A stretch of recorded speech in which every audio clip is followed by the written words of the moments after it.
4,000 credits? 30,000 if I fill out a survey? What a steal.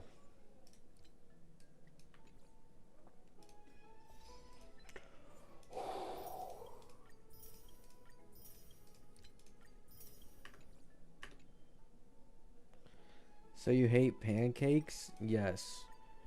I used to be the #1 defender of pancakes over waffles, but the older I grew, I don't know, maybe, you know, waffles is just an old man thing.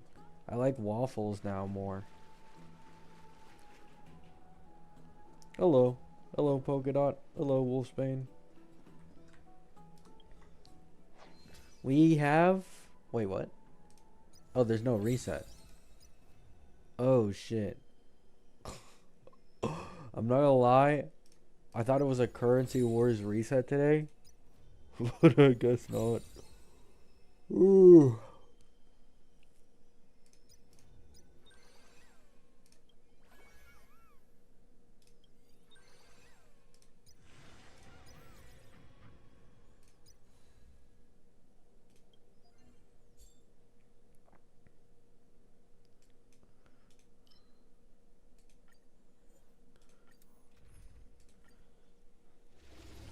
French toast better? Nah, we good, bro.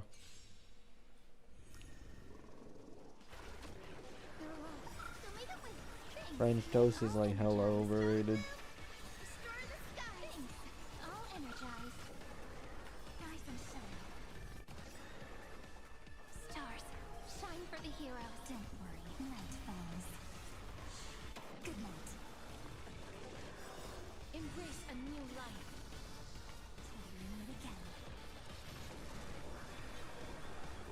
Why you hate crepes? I've never had a crepe before, Uni.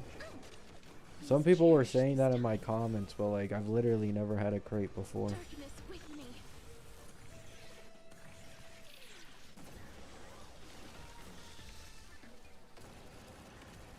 I forgot new APOC today. Oh, well, on Asia it was reset yesterday. I already did APOC yesterday. On this account at least.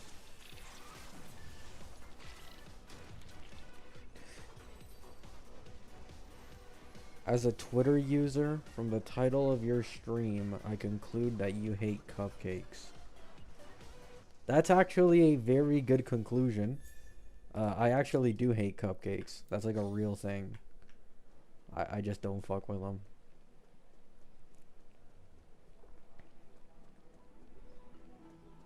Who do you like the most of this pink team? Probably Yahya.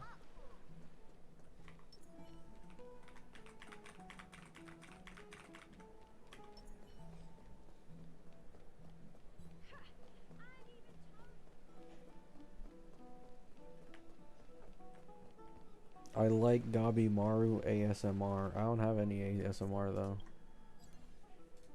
Alrighty. Let's get to farming Sacrados. Farming Sacrados in the Big 26. Have some sunshine. Flowers bloom for tomorrow. Rise and shine.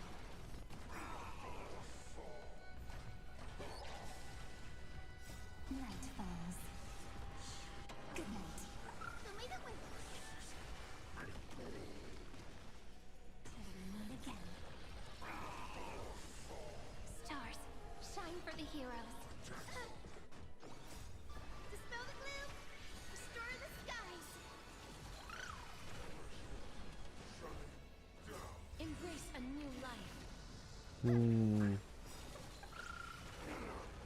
Memories waiting to be woken up by a shooting star. Remember There we go. love. Make time. Watch over the ever. I think my Anoxa account low-key farms faster than this. May life and death sprout new buds. Cleanse hatred with love. Dispel the gloom. Restore the skies. Holy fuck. Holy what? Night falls. Good night. Have some sunshine. Are the fate banners still up? Yep. Rise and shine. Time to try APOC. Surely I can mindlessly press whatever buttons with ping team and win. Well, yeah, there's Pollux on it, Uni. This APOC has Pollux, so. But yeah, the fate banners are still up. Take the answer.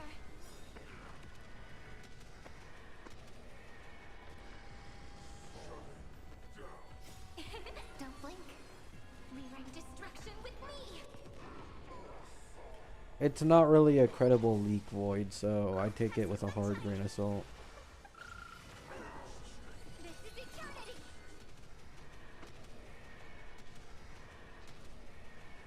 May death protect us. Who's Nangong Yu? Embrace a new life. Return to dust. Show me the way. Dispel the gloom. I raw dog waffles, not pancakes. Raw dogging pancakes is like kind of crazy in my opinion. But waffles, yeah. You play no build Fortnite? Nope.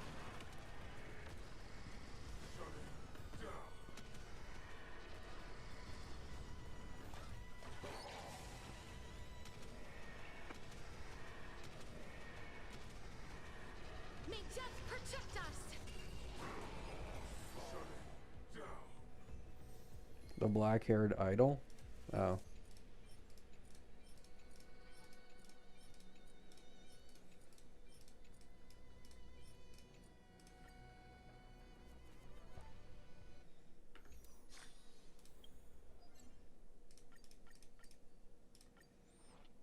I think the problem that people... Oh, fuck, I messed this up. The problem people have when talking about, like, this entire lolly thing is that they think it's only an age thing, right? So, like, oh, if my character, you know, is 18 plus, it doesn't matter how they look. But then this falls apart because most of the time, obviously, people would get mad at you in this space if you said you gooned a Tribby, who is hundreds of years old. So then they say, oh, you know, this character... she looks more adult-like. She doesn't look like, let's say, Hook or something like this. But then you draw the comparison to a Yun Li model, because same model, by the way. Saridra was cursed with infantilization and can no longer age anymore. So Saridra is technically the same situation as a small Cyrene. Like, there's multiple characters in this game who are the same height as like a 12-year-old, right? And they can't get over this. It's like, oh, it's a body type. It doesn't look like a kid, you know? And here's the thing. I agree, right? If you look at Sparkle, I don't think this is a real kid. I wholeheartedly agree. But the problem is that their logic completely falls apart because they try to virtue signal other lollies that fit their thing that they can criticize. Like, this is why this entire argument is so stupid to me, right? I hate it. It's stupid. It's probably never going to end. Maybe it becomes better over time. But it's just so retarded, man. Like...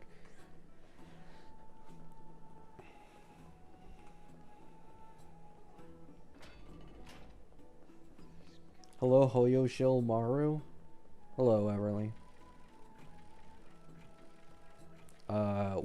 Holy loading screen. Woowa optimization.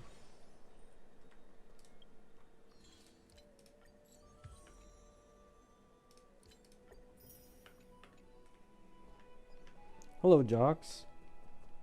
I also like Sparkle and not Tribby or the Angels of Delusion, but I do not police people on what they like. Yeah, and that's completely fine. Like, here's the thing, Soka.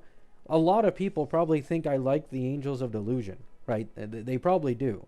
But I've been open about this, and one of my closest friends in this online space who is a lolicon, and, like, he likes the Angels of Delusion, I've told him I don't like them. I could care less about the Angels of Delusion, right? Like, I'm not one of them. But I don't go out of my way to accuse other people of being predators because they like a shorter character than I do. I like my characters, I don't know, half a foot taller. Like, oh, get owned, buddy. Like, what the fuck are we doing, bro? Like, just let people enjoy what they want. These anime characters look nothing like real people. Oh, 100% jocks. That's the part. That's the only reason I even went out of my way to make a video on the entire situation. It's like you are on the low accusing people of being something very serious. You know, like dead ass. It is such a serious accusation, but it's thrown around like all the fucking time. So easily as if it holds no weight.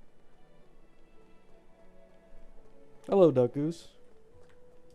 Yeah, guys, I'm not gonna lie. I thought I hadn't done Currency Wars and it reset, but it didn't. So, I mean, do I just go on Wua now? I mean, sure, man. Black screen for a bit, guys. I'll go on Wua just for you guys.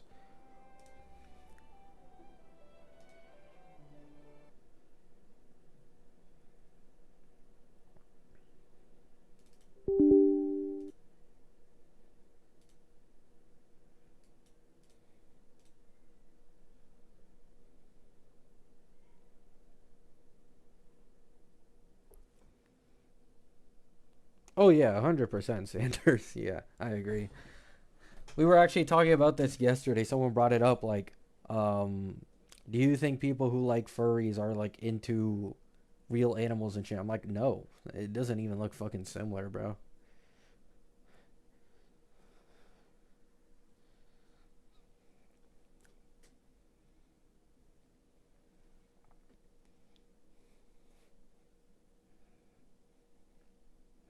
Do I pull Sunday Lycone for Sparkle or go for her own Lycone? I just use DDD if you have it, bro. I don't think that's like worth pulling on.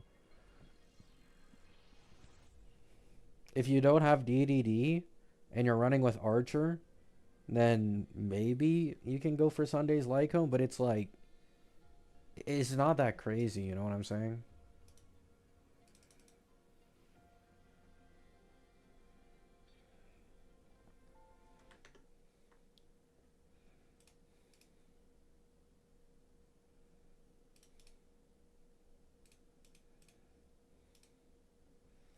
Um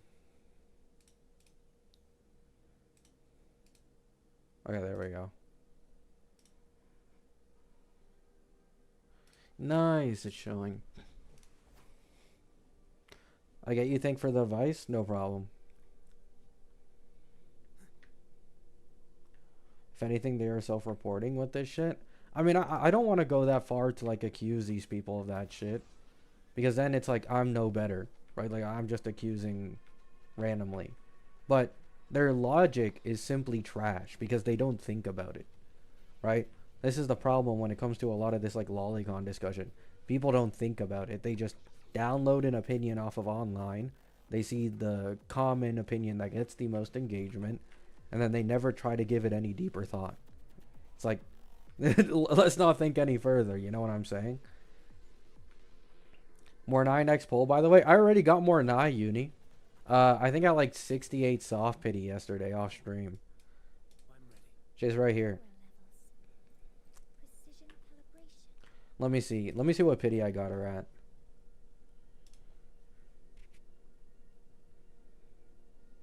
Congrats, thanks. I got her at... I'm not saying that number, sorry.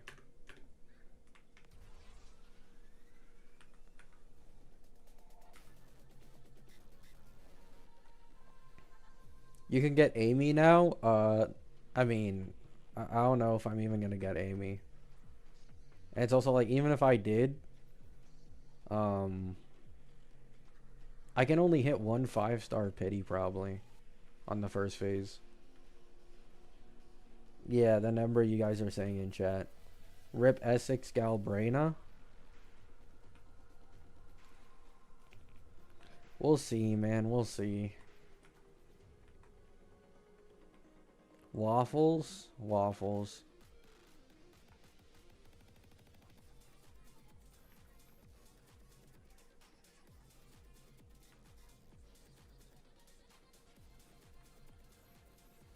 This whole thing's gonna blow over soon. I don't understand why people think they need to share how disgusted they are about these types of things. Because it's free engagement.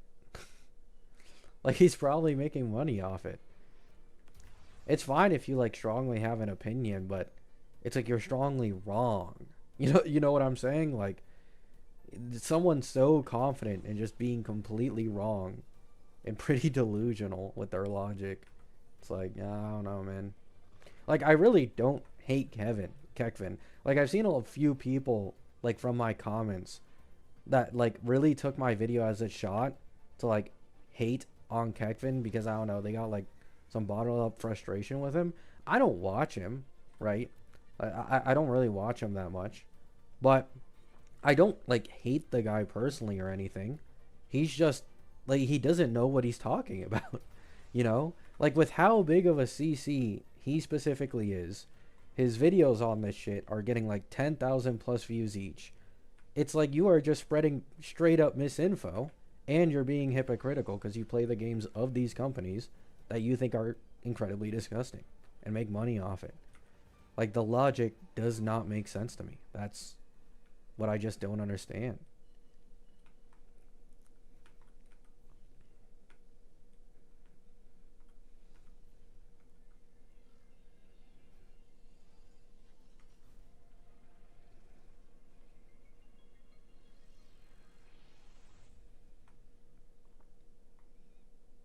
I know that Sparkle E2 is good, but is the E1 worth going for alone? Not really. It depends. I've heard that if you run Sparkle on Winset, her E1 becomes more valuable because it allows you to hit like a 185 speed threshold, which I assume might be able to give her like 3 turns in a 0 cycle.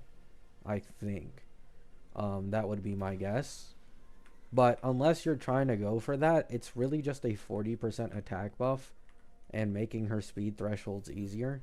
So it's not the craziest thing in the world at all.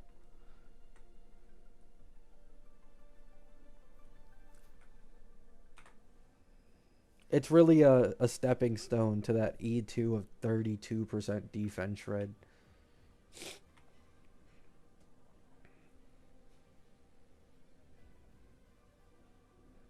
I wonder if E2 Sparkle is better than E0 Ceridra for Phanon? Hell yeah. Is that even a question, bro? Like, yes. That's like kind of incomparable.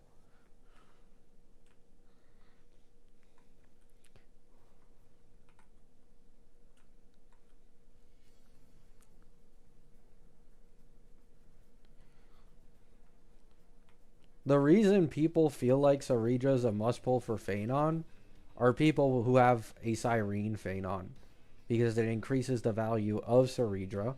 Because originally, she's only like a 20% upgrade over Bronya, right?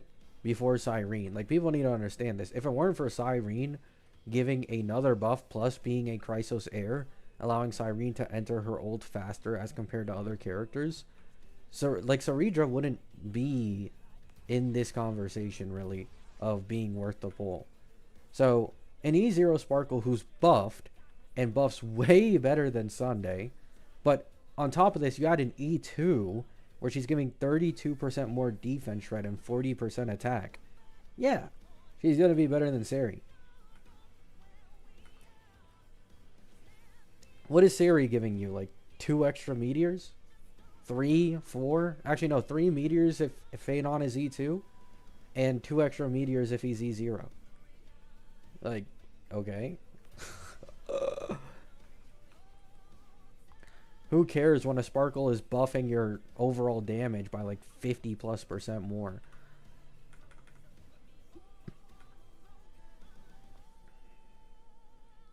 This APOC was, yeah, Uni, I'm telling you, it's Pollux, man. Anyone who doesn't have Cassie for Pollux probably finds this APOC annoying as shit. Anyone who has Cassie for Pollux, genuinely just fucking easy pickings. Easy. Oh.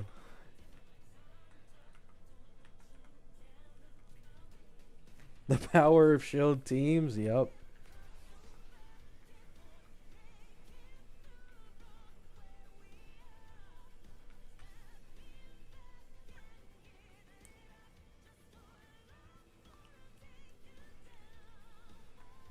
Yeah, she's on old Phanon YT clears because Phanon literally has no best in slot. Like, I talked about it before. I'm pretty sure them making Phanon's Eidolon and Lycone investment so strong was on purpose because they didn't want to make any shield characters for him. Like, he doesn't have a Cyrene. Like, Cyrene isn't even the craziest jump for him if you already have the Sunday team. He doesn't have, like, any best in slot teammate. It's just that the closest is Saridra. Like, that is the closest.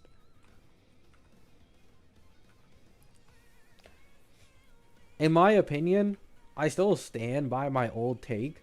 They should have made E1 Saridra, like, part of her base. I feel like that makes so much more sense. Because she's just not...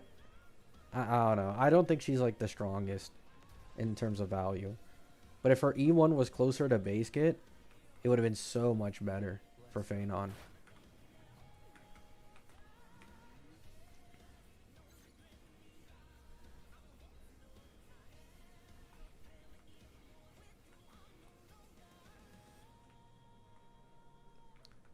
Just get Saridra and use Sparkle on someone else, Ray.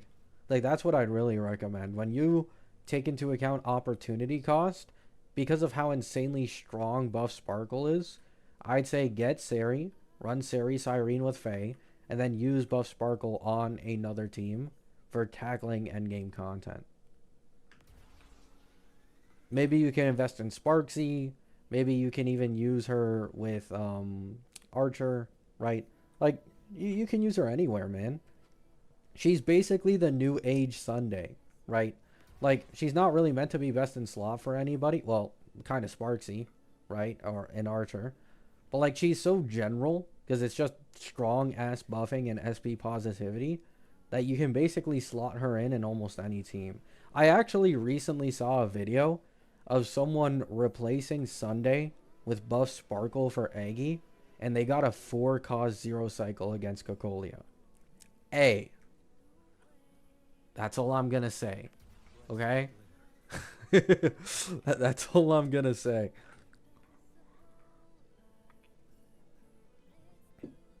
What's up, Tommy?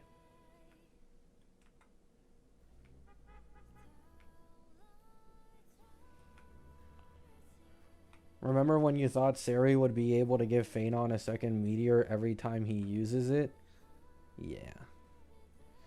I mean, that was when we first got the animation leaks, and I was like, oh my god. Like, this shit is insane. But then we found out it was like twice per ult. And it was like, eh. Like, it made her best in slot for sure. But I was really disappointed in her buffing capability. You know what I'm saying?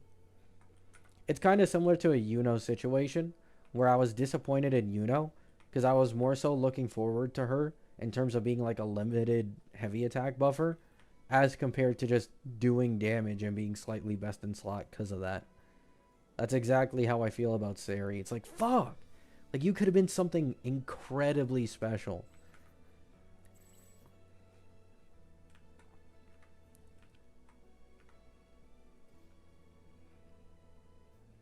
Did people try Sparkle and Faye teams already? I haven't seen it.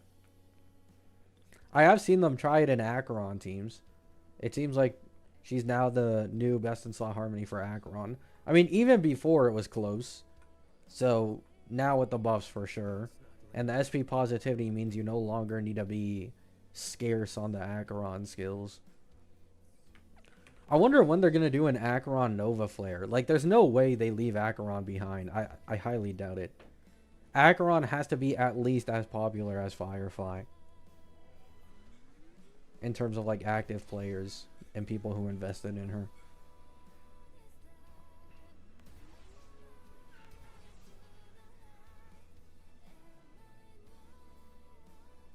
What's up, Kumar? And then Lene showed what universal actually meant? Yeah, basically. Like, that's exactly what I feared, by the way, Kakamon. Like, people always tell me, oh, you want a character to be so strong in buffing. Oh, you want power creep in this game. And then it's like, who cares, right? When was, 2.6?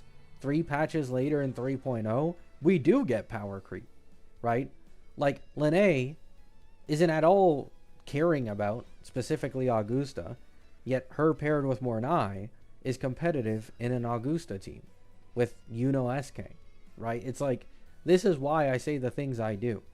I really like it when characters have high value in terms of buffing capability, because that means they last longer.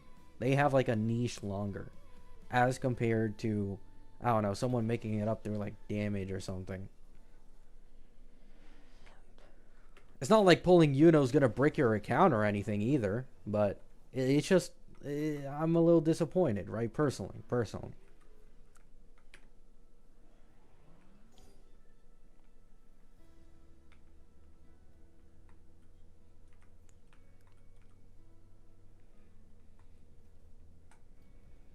Yeah, they're 100% gonna rework Acheron's, Eidolon's, and her base kit when they get Nova Flare. I see that happening. My guess, it goes down to one Nihility restriction. E2. Actually, I don't know what they do for her Eidolons. Probably increase her stacking ability. Yeah. Technically, her E2 already does this, but they could maybe make the E2 increased stack ability also apply to teammates who inflict negative. Oh, I was about to say negative status. Woo, a brain rot. Dot. Right.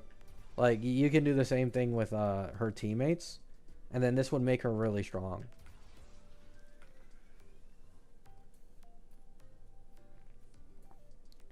They won't touch E2? Nah, they 100% will, Everly. They've touched E1 and like E2 and further Eidolons for like every Nova flared character so far.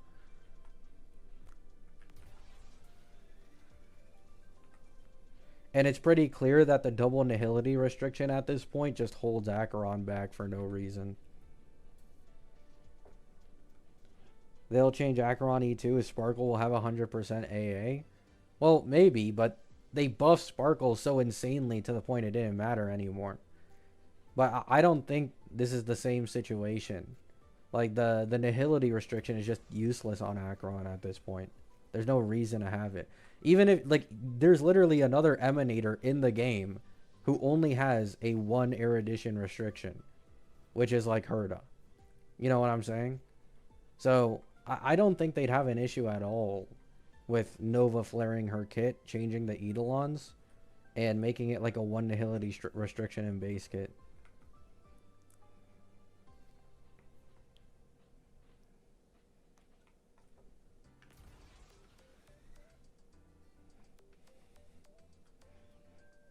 The reason is the sales strategy. I mean, they'd still make sales. Like, if, let's say, Nihilux is best in slot for Acheron, and she still needs 1 Nihility, then they're gonna make people pull Nihilux to continue using Acheron. Or, if she still has this 1 Nihility restriction, I mean, Cypher is still the best in slot, even if Nihilux isn't a best in slot for her. So, either way, they're gonna make sales on, like, a Cypher rerun, and they're gonna make sales off of Nihilux if they decide to go that route.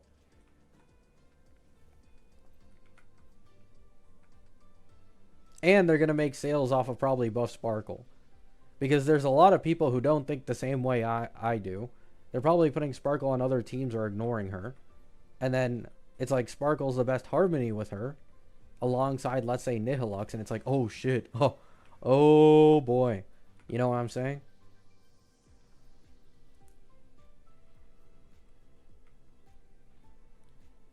That's free money for them. Give Nihilux a bait E1 as well. The bait E1 on Nihilux, just like the rest of the Dot team. Gives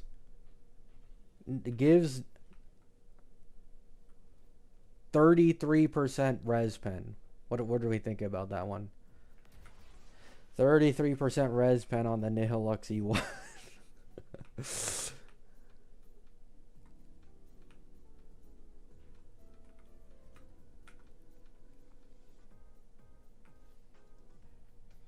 I mean, yeah, they could also give Jiaoqiu a Nova Flare, which ends up indirectly buffing Acheron, but I mean, I don't, like, here's the thing. I don't think they're making a Nova Flare for Jiaoqiu just because of how sheerly unpopular he is. Like, I don't think they'd even want to Nova Flare Jiaoqiu and sell him in a new team. Like, genuinely, he is just so unpopular.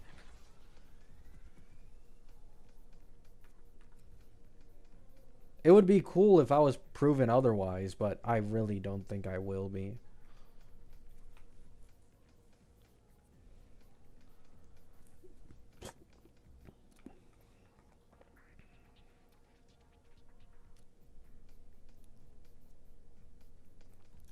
They'll make you need a full Nihility team for Acheron?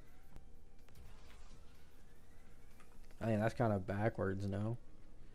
The Nova Flare makes the character more restrictive? What the fuck?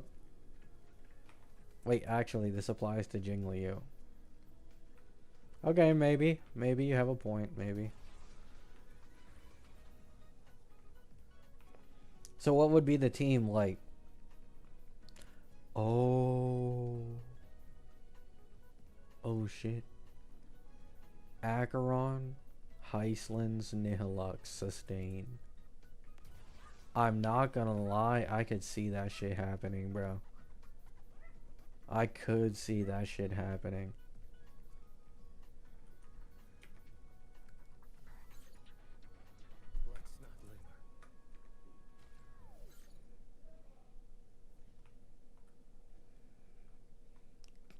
Jiaoqiu? Oh, you think they buffed Jiaoqiu to make him the sustain on that team?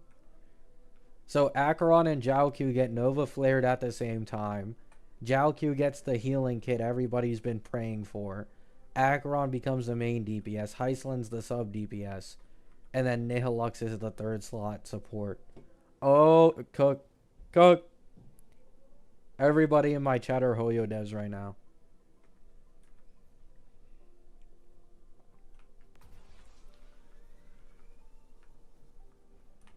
Ultimate levels of cope. Yeah, I'm not gonna lie, not even Firefly got anywhere near this level of shilling.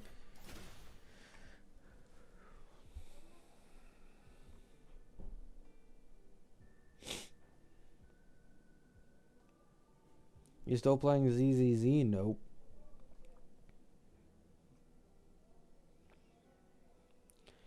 You love waffles? Does that mean you hate pancakes? I low-key don't like pancakes that much anymore as I grew older. Talking about it at the beginning of the stream. I actually grew to like waffles more, even though I used to hate them.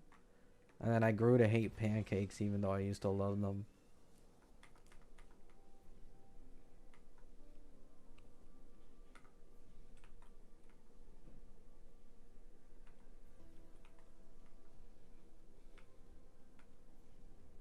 Yeah, Brian.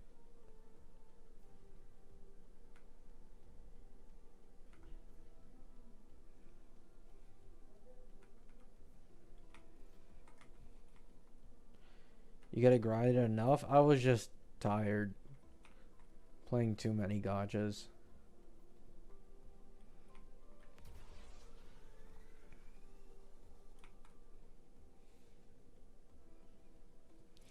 Gabimaru said that if you like pancakes, you're an immature child. uh,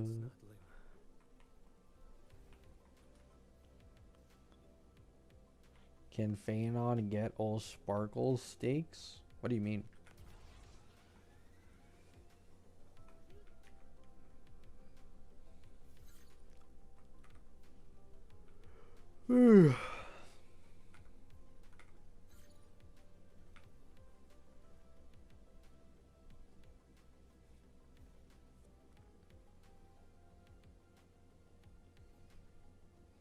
They're probably saving Firefly and Nova Flare for later because Dahlia exists right now. Yeah, I could see it. I still think Firefly is gonna get a Nova Flare for sure. Like, I don't care what other people say. Like, it's just so obvious. She's like the poster girl of HSR.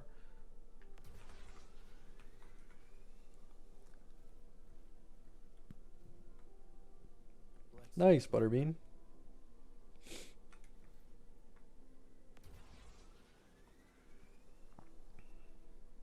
Took me 230 pulls to get Yeishu Guang and engine. It was rough. Damn.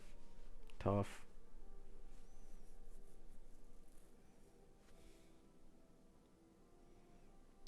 If HSR released a maid outfit, which character would most likely get it?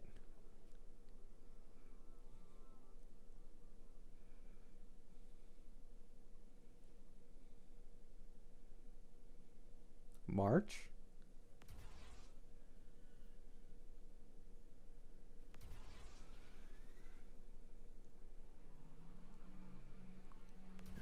Ruan May?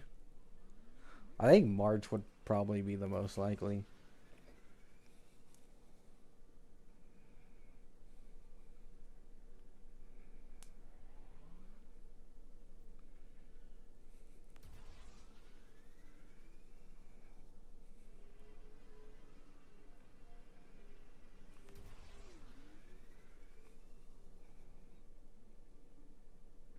No, I don't think there's a preload right now. Well, there is a preload, but like we can't ourselves download it. Also, by the way, that last poll count I posted, take it with a grain of salt, guys. There's a chance that that poll count is slightly overestimated. Because there's another poll count from Gemberry, and his poll count is like 5 polls less. I'd suggest just waiting until bookkeeping, because bookkeeping is usually like the most accurate, because they only update it after the patch goes live. Like they keep updating it.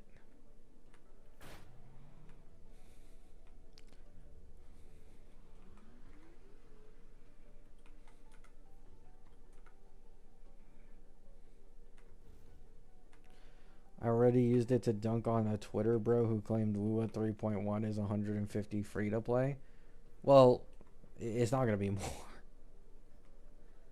Oh yeah, I saw that, Uni. I literally took one look at my comments, Uni, and I instantly like turned that shit off and went to making my video on fucking HSR and its free to play friendliness lately.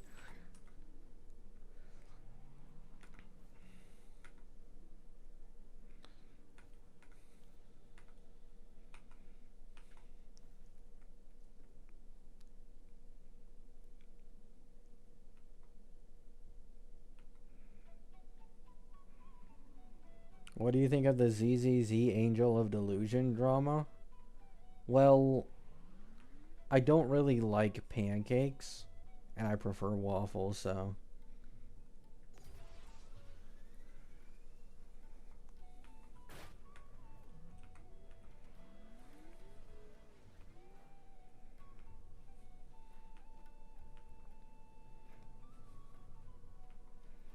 Middle tower shilling fusion burst? I mean, that's just normal in this game, dude. Like, they always shill like the newest character that's gonna be there on the patch. Like, they'll probably, if I had to guess, the next TOA reset is probably, or the one after that, is going to have like echo skill shilling because of Sigrika in 3.2.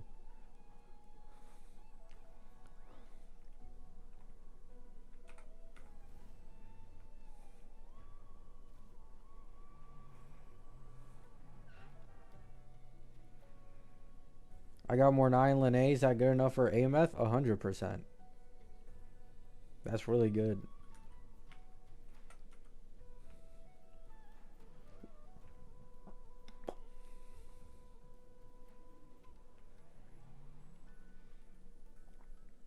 Does this TOA really have more HP, or are like people no longer getting shielded?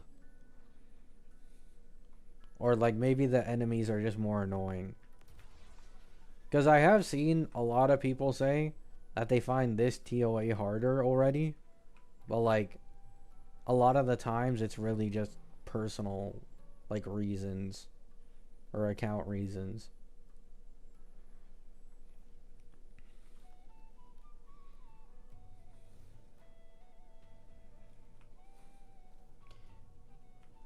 I haven't tried new TOA, but people complain about every TOA. No, exactly. That's why I'm like cautious about it. You need like sometimes it can just be like very annoying mobs people aren't used to that waste, you know, your time a bit. Or it's like Someone was using a shield team last TOA, now it's no longer shield and it feels like shit.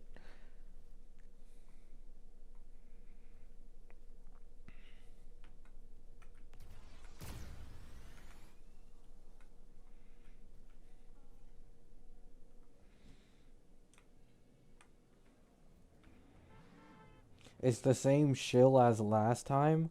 Scar usually disappears for a few seconds and becomes invulnerable. Oh, so it's the enemies probably then. Yeah, that's probably an enemy diff then. More annoying enemies.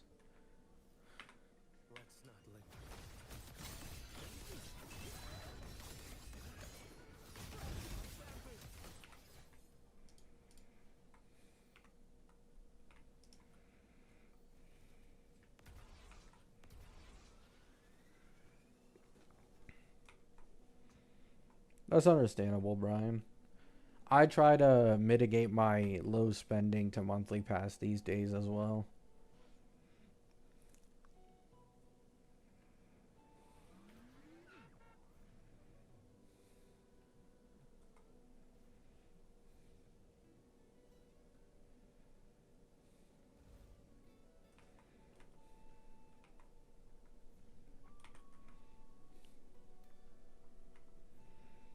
Scar has 15% res on old damage.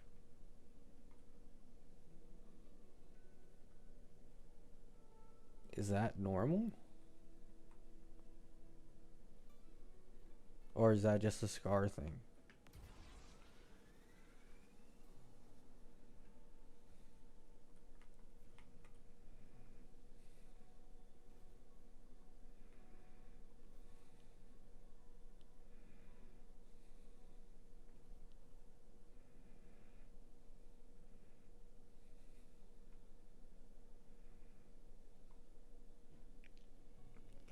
What do you think about the poll count?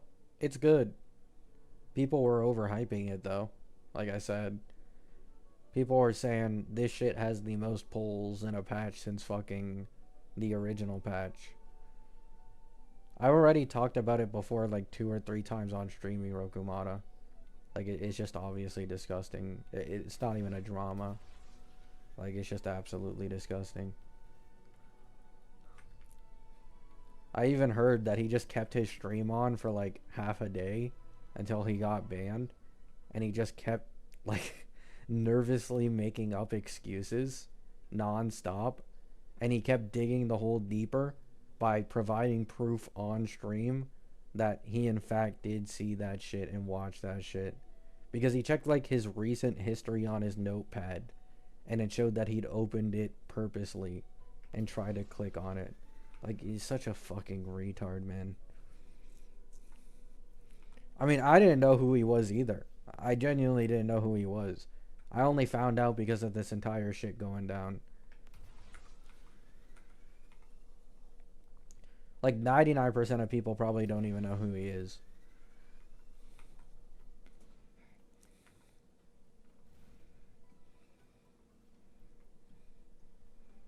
Will you try to clear the TOA? I can't, so I'm not gonna bother.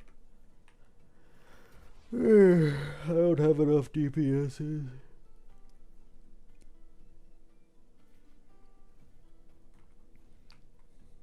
Guys, can you please stop asking my questions about this shit? Like, I'm not a drama content creator, bro. Like, it should be obvious my stance on a majority of this shit. I already made a community post on Tectone's thing as well. Like, move on.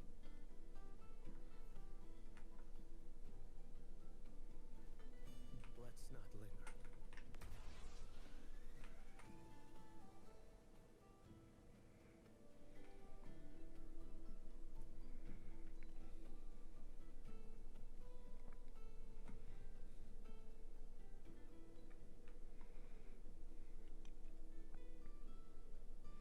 How does it feel to not feel FOMO for Endgame?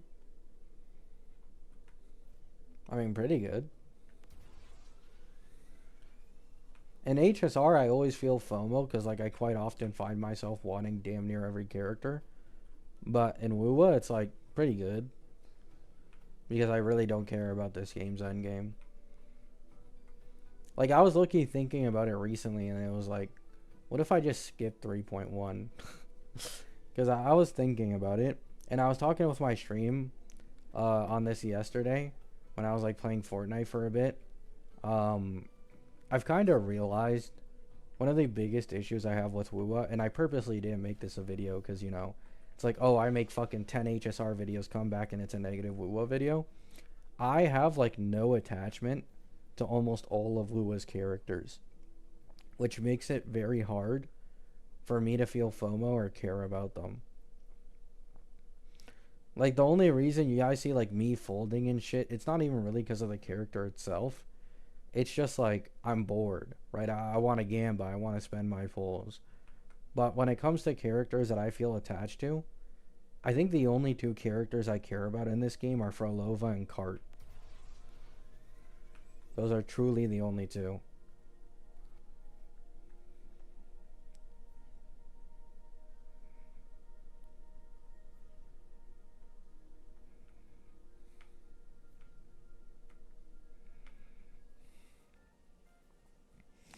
The amount of pulls you get from harder stage and endgame is small anyways. Yeah, but it's like, at least for me personally, Uni, I try to do like the basic endgame modes, right? Like ignore double pawns matrix, ignore anomaly arbitration, but like TOA Wii1, then like MOC, Pure Fiction, and APOC. I do care about clearing those at least. Because like in reality, I'm accustomed from HSR where it's like there's not really anything else to do. You know what I'm saying? There isn't much content. There isn't many events once you get through a story.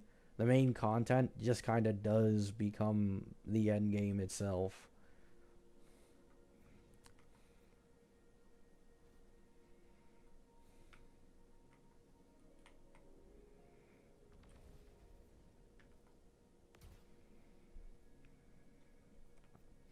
Do you like Yandere Woman? Yep. Well, okay. I would absolutely hate a Yandere Woman in real life. Like, I have personal experience with it, and it is an absolute fucking nightmare. And I never want to go through that shit again. But in fiction, yeah, that shit's actually pretty cool. uh,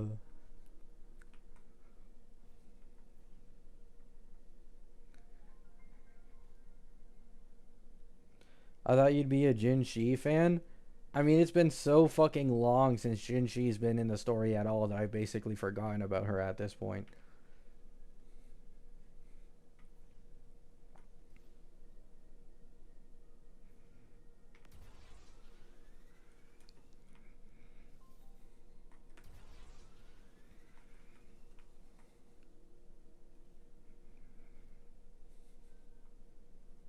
Let's not linger. Yeah, exactly, Infinity. Like, HSR is pretty dead once you finish the events and shit. And, like, the story's pretty quick as well, so you're only really left with the end game. My faves are Prolova Yuno, but I'm too much of a meta slave to pull for Yuno. Understandable.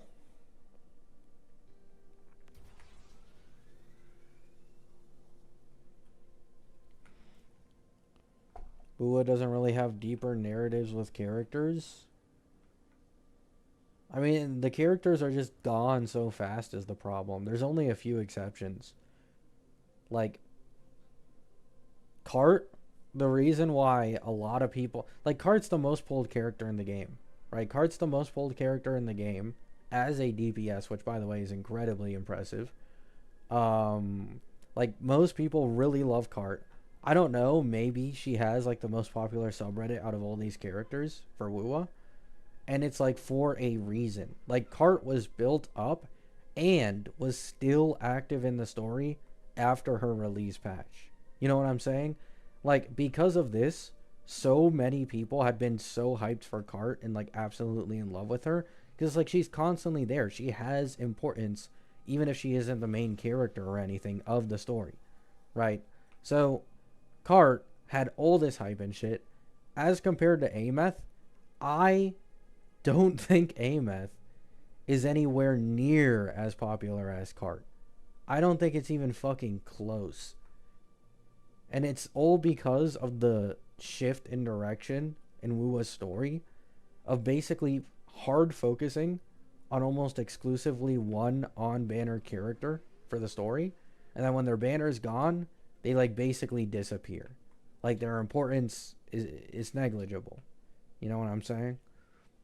It makes it very hard for people to continue caring about the characters, knowing that they're going to just be shafted after their banner is gone. Like Luke, for example, he looks like he has a fire-ass story. No pun intended. Okay? No pun intended. Right? But he looks like he's going to have a fire-ass story, you know what I'm saying? But, like, this shit, like, we're probably going to forget about it instantly, and we're not really going to come back to it for a long-ass time at the minimum.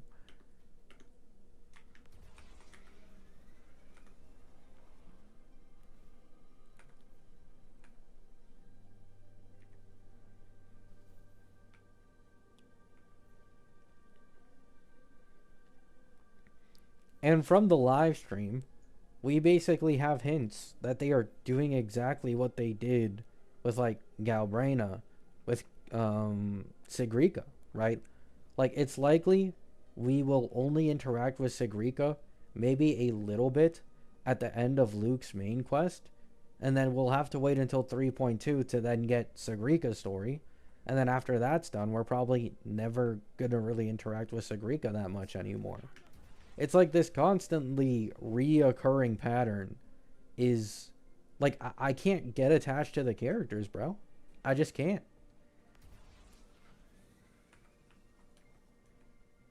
You know what I'm saying?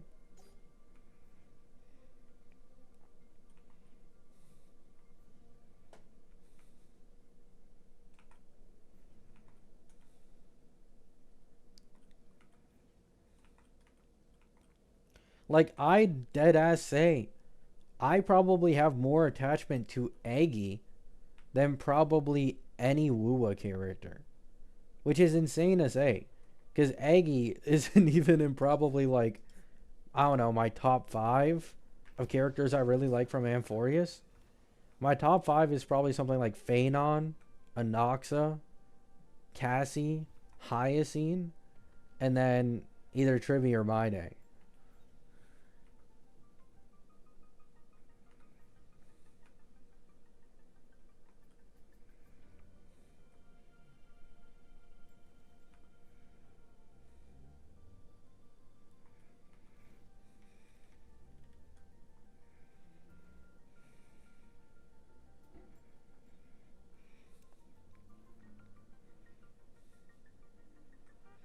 Do you think HSR will add another endgame in V4? Probably. I mean, they've been adding a new endgame basically every version, so there's no reason to believe otherwise. Well, actually, they added 2 in version 2, no? Or was there pure fiction in version 1? I could have sworn it was like introduced in early version 2.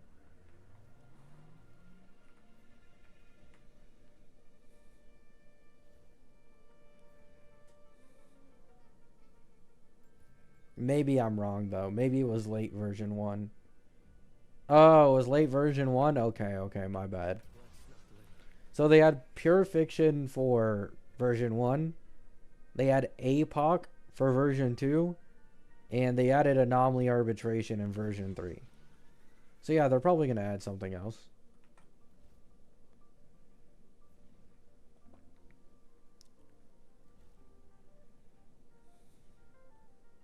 To be honest, I really hope HSR, this new endgame, has no premium currency. The best case scenario for them adding new endgames is it not having premium currency. Because if they add premium currency to these endgames, they'll usually lower the what's it called, the currency you can get elsewhere. So it's like you don't win at all. But for example, anomaly arbitration, given like self-modeling resin and like a special variable dice, like you completely win. They haven't decreased the income of self-modeling resin at all. So in MOC rework, oh, fuck, dude. No, man. No. Please, no, bro. Like, they're just gonna copy ZZZ Shiyu and force people to need 3 teams. Like, they actually have to be stupid if they rework MOC, man.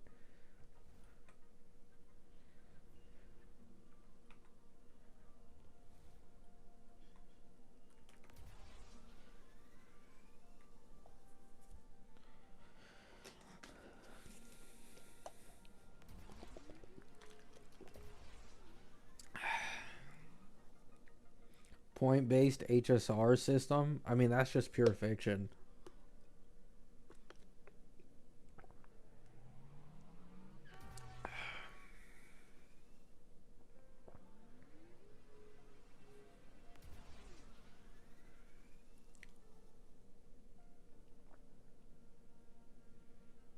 Yeah, sure, Kakamond. Or Polkadot. Whatever.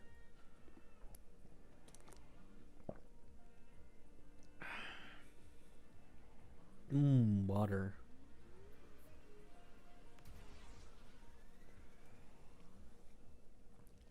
ZZZ 3 teams would be fine if it didn't have the point-based system.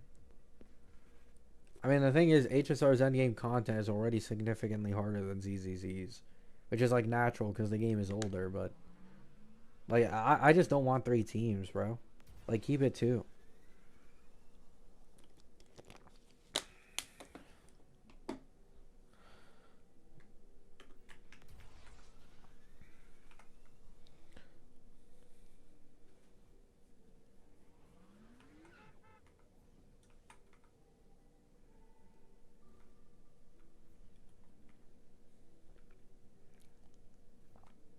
I mean, PvP and HSR would be pretty cool, but they should do PvP in a different way, right?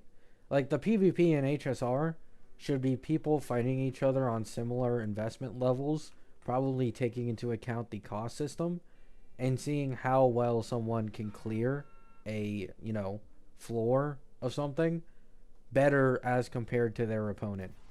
Like, that's probably the best version of HSR PvP you can probably get.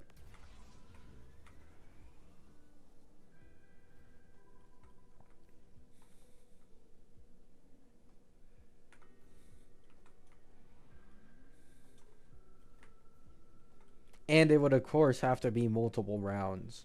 Because if it was only one round, then people would just use the strongest, most meta team over and over and over and over again and win every single time.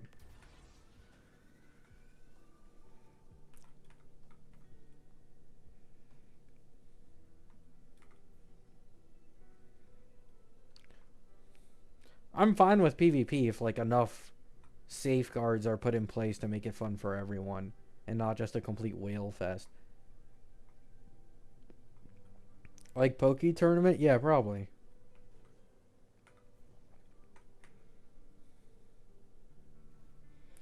I would actually prefer 3 teams if that means the HP is spread more evenly. My friend, please stop assuming good things about HSR when it comes to endgame scaling. If we get 3 team endgame content, all they're gonna do is still increase the HP the same, but you're now gonna need 3 teams. That's like 99% chance of what's likely to happen. I mean, just like at Anomaly, bro. Like, the Knights in Anomaly have deadass become like twice as difficult as compared to the original Anomaly release. And that shit requires 3 teams. The only thing that's been like kinda consistent in difficulty is the King boss.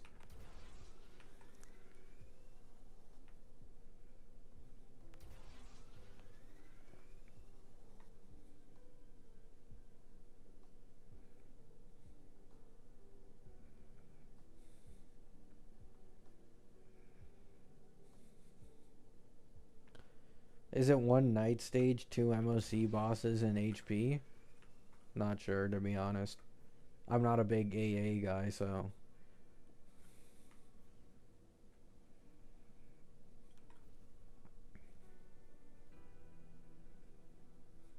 Isn't Wua's tower a 2 to 3 team endgame for the longest? Then it became 4 with middle tower?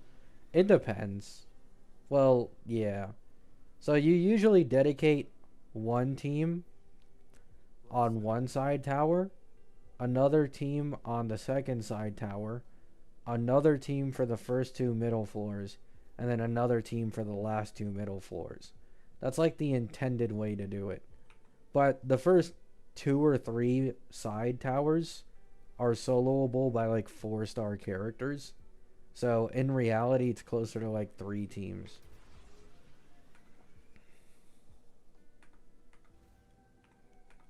Pancakes? Nah. Stop lying to yourself. But yeah, TOA is like, if you are an above average player who knows what you're doing, it's like 3 team endgame content. If you are a noob, then yeah, it's probably 4 team endgame content.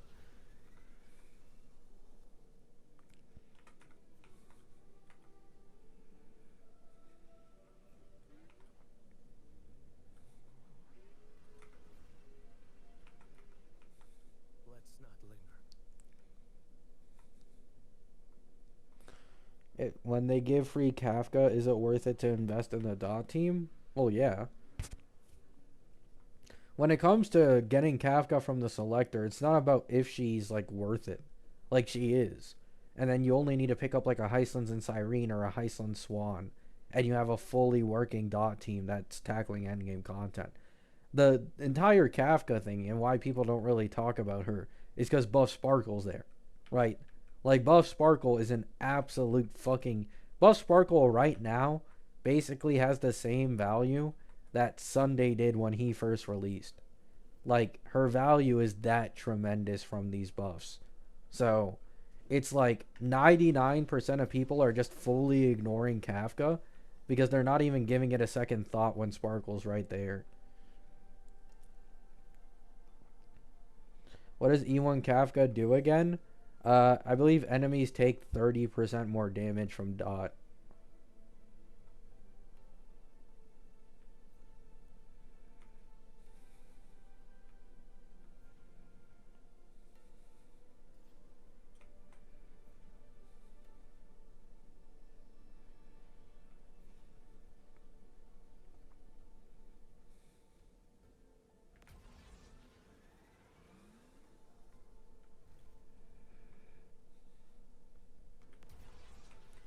So you goon to Tribby?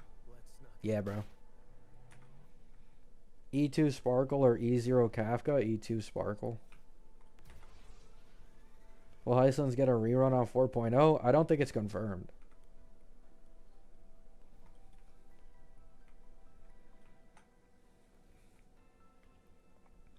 How valuable is Sparkle E1? It's kinda eh. It's not bad, but it's not like good. It's just a stepping stone towards the E2, really. It's a speed buff, which allows her to allows her to reach a speed threshold easier, and then it's a 40% attack buff to the DPS, which is like it ain't bad.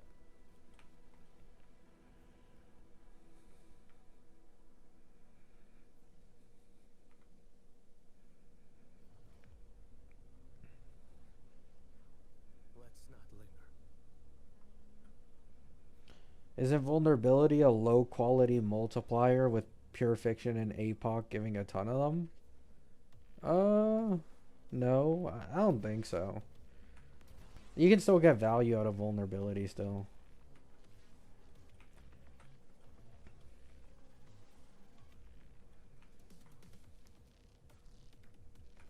Well, yeah, a lot of people preferred Tribios, obviously. Like, before she split herself. This is like... I literally remember, like, the HSR fan base basically mourning when we got the Tribi trailer. And people found out how she actually used to look like. They're like, dude, at least give us a skin for her. Which, to be honest, I'd fuck with. It would be really cool if they gave Tribi a skin down the line. But either way, I don't care. Like, legit, Triby's beta release was one of the most annoying of all time for me. Not because she was bad. This is the only case where a beta character is strong. People recognize she's strong. And, like, I'm not annoyed by the Doom posting.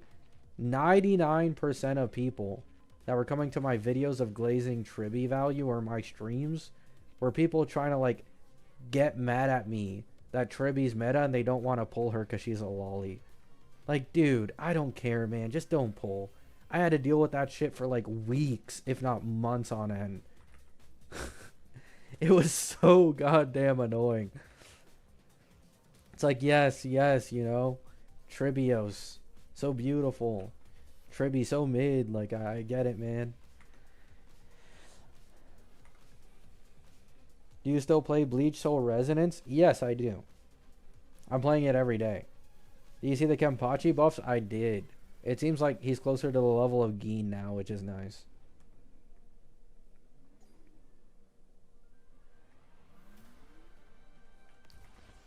People have to project their frustrations on others. I mean, it's like, it's completely fine if you don't like a lolly. Like, once again, I've talked about this before. It is completely fine.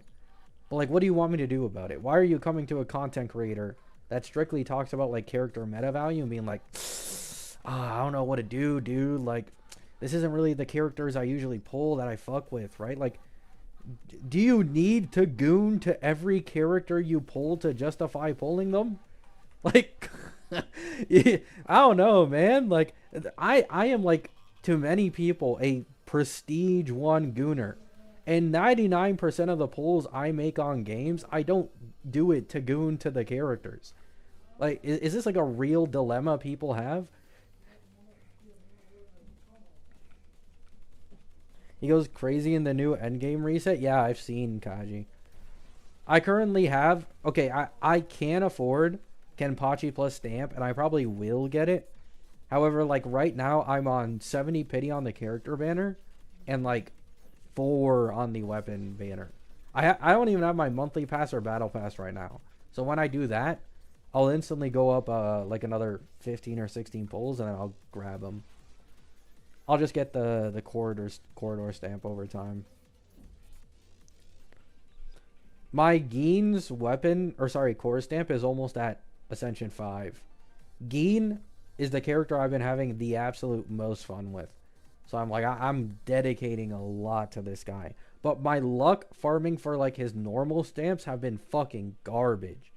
Like, it has been so bad. What does E2 Sparkle do? 32% defense reduction on enemies.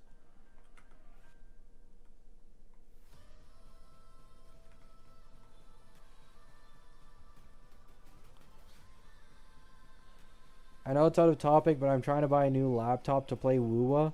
Should I consider a 4050? Do you use a desktop setup or laptop? I would love to know your recommendations. I use, well, obviously a desktop, right? I bought this PC about 2 or 3 years ago, and this PC has a Ryzen 5 5600X and as well as a 3060 Ti. So a 3060 Ti is faster than a 4050. It's actually faster than a 4060, I think, right? And then the CPU, the one thing I will say is WUWA requirements are very weird for running 120 FPS. You can have more than enough spec requirements, but if you're not like on the newest architecture, or maybe you're not on like a Ryzen 7 CPU, they'll make it so that you're stuck to 60 FPS no matter what. Like, I can't turn on 120 right now. 4050 is... I wouldn't recommend investing into a 4050. That's just my thing. Of course, it always depends on someone's financial situation, but I would try to get something just slightly better.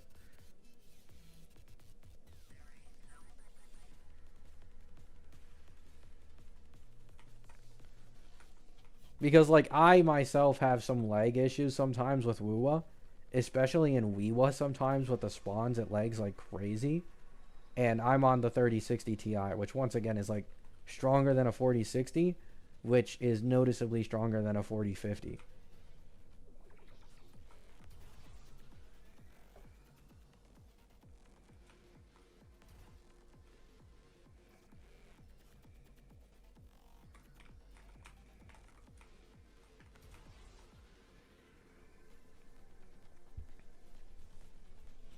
Was E2 Sparkle not 30% defense shred into the 32%? They buffed it in the recent beta, her E2. It's 32%.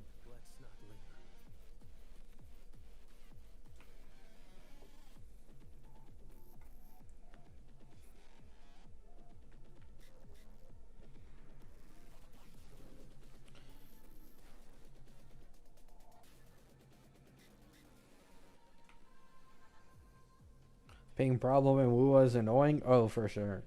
It hurts my Wii clears quite a lot sometimes.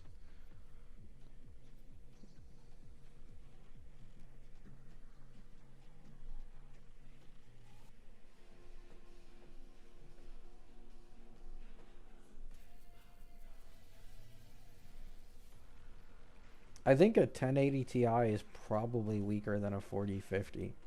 I could be wrong though.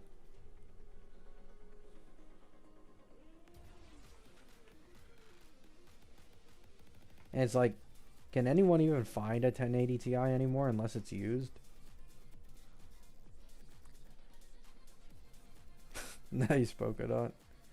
I did a shit ton of research for my PC because I really try to get the best value I possibly can. At the time, 3060 Ti was noticeably stronger than the 3060 for like no reason, so I caught wind of that. And I just got like an average CPU. And then like I fucked myself. I did all this research, right? And I mainly focused on the graphics card, and I didn't realize at the time that the main game I play, which was Fortnite, is CPU bound if you play it on performance mode, which I do. So, for those who don't know what that means, basically, I could upgrade my 3060 Ti to like a 5090, right? And the jump I'd get in FPS is still significantly lower than if I got an X3D Ryzen CPU. Because the game cares a lot more about CPU power as compared to GPU power. So that was a mistake by me. I had no clue about that at the time.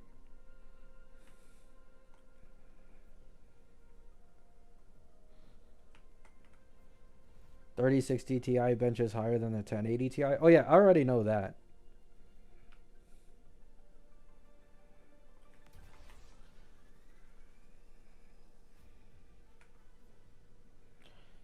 I have a 3060 Ti as well, but with the 3600, I have the 5600X. I mean, it works. Like, I'm not gonna really complain about it.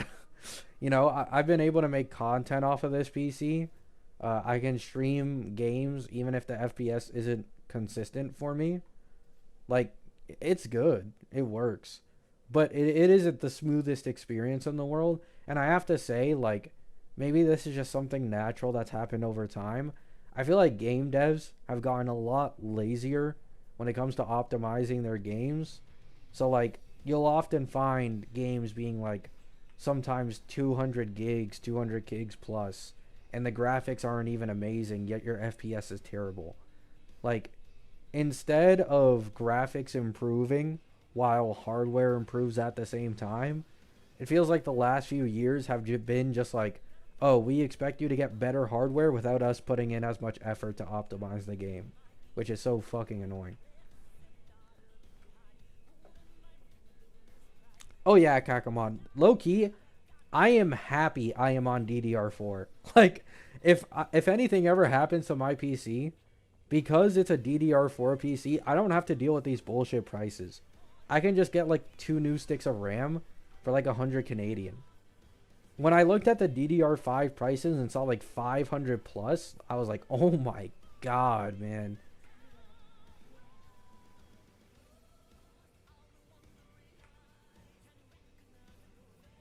Yeah, yeah, Kakamon. Yeah, yeah.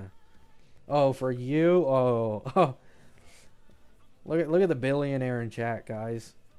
$900 for RAM. That's just chum change.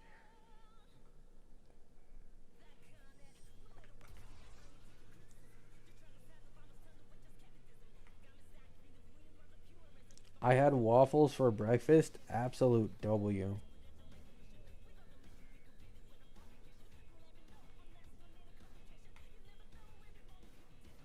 Don't call me out.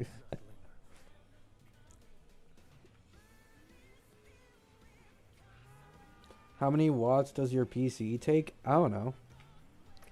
If I remember correctly, though, I got an overkill power supply on this PC in case I ever decided to upgrade it in the future. So if I think I'm on like a 750 or 800 watt power supply, but like this PC only needs like 500. So I just did it in case.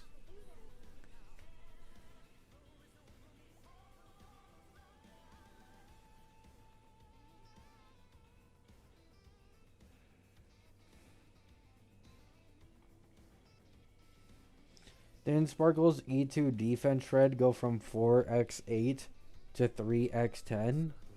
Oh, you're right. My bad, Satoshi. My bad. You're right, I forgot. They slightly decreased her vulnerability in defense shred from E2 in order to change the way the stacks work. So it would like... So the buff counts on her instead of enemies. Meaning it doesn't go away when a new wave comes in. Yeah, you're right, you're right. I'm sorry. That's my fault.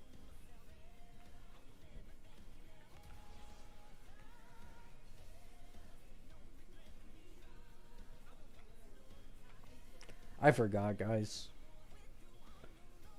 I love eating dinner food in the morning and morning food at lunch. I don't know why. Cereal is the goat of snacks because you can eat it at any time of the day and it hits. Even though it's like incredibly unhealthy, but like who cares, man? Mr. Skibbity Maru, do you think there's any chance they are keeping a third unit for the Wua collab secret? Nope. I think it's just Rebecca, Lucy. And we are all pulling Rebecca. And not out.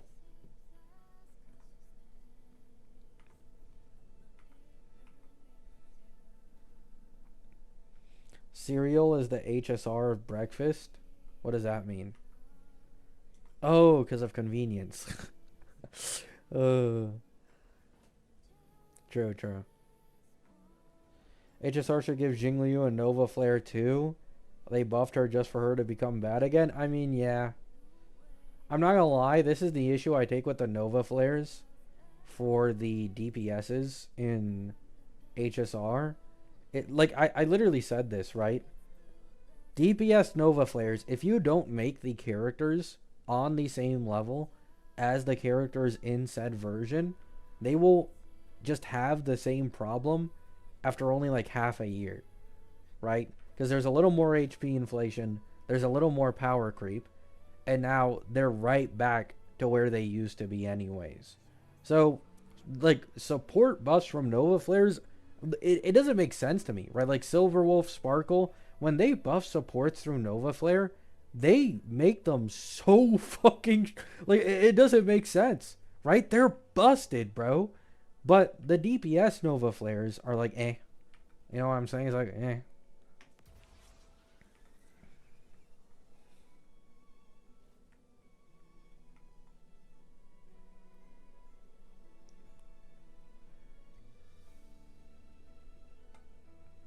Nova Flares come out every time Cyrene gets 24 stacks. Okay, I'm stealing that.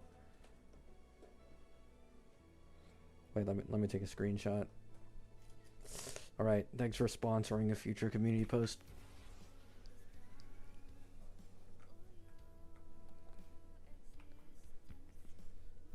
Sparkle's Nova Flare is ridiculous? Yeah, like, I didn't think that shit was making it to live. I thought for sure they nerf it. If anything, they just buffed it. They buffed her Nova Flare in like the last version by making it so that it doesn't reset whenever enemies come in new. And it's like tied to herself. So I thought they would nerf her because she was too strong. They're like, nah, dude, actually, you know what? She ain't strong enough, bro. She ain't strong enough.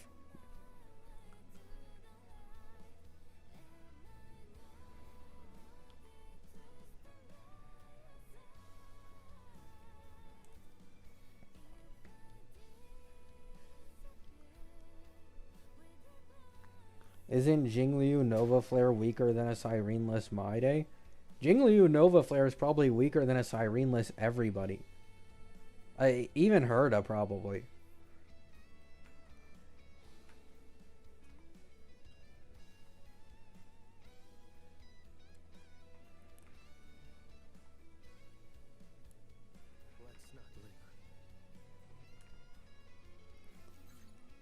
To be honest, after like these Black Swan buffs and like Dot and shit, and then these Sparkle buffs, Acheron might be stronger than Jingliu at this point.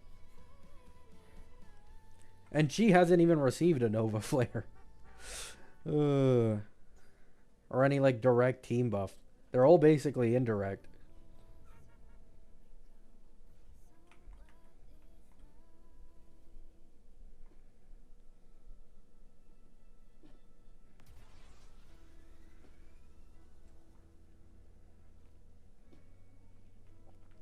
What happened to E1 Blade being on V3 DPS level?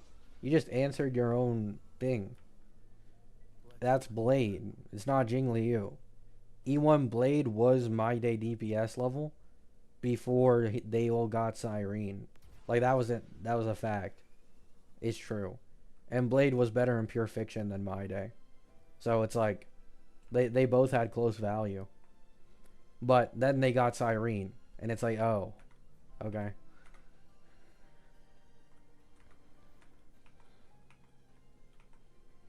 You think SB Blade will be meta? The thing is, I don't know what the fuck he's gonna be. I really hope he's a sustain. Like that's the best case scenario for him value wise. But if he's a DPS, I mean, dude. Like obviously he's gonna be meta technically for like a little bit. But long lasting, like as compared to his peers, no. Like, it's just a curse, man.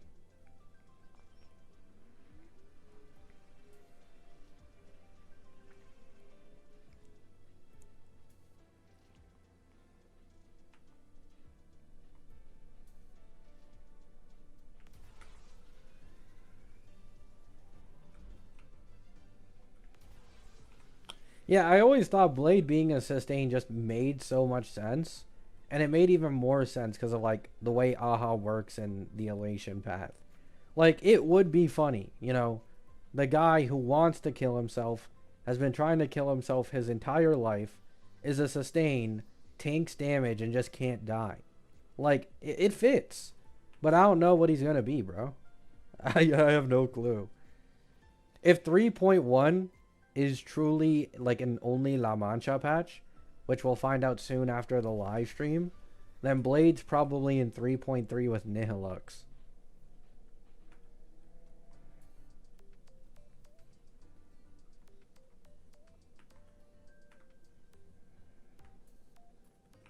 .1? Yeah, we're supposed to get 3.1 drip after the live stream. They already said it officially.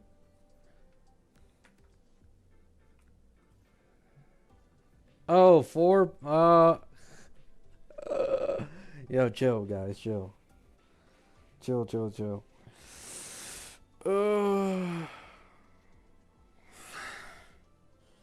Yo, I'm not Unk, bro. I'm not Unk. We're not doing this again, man.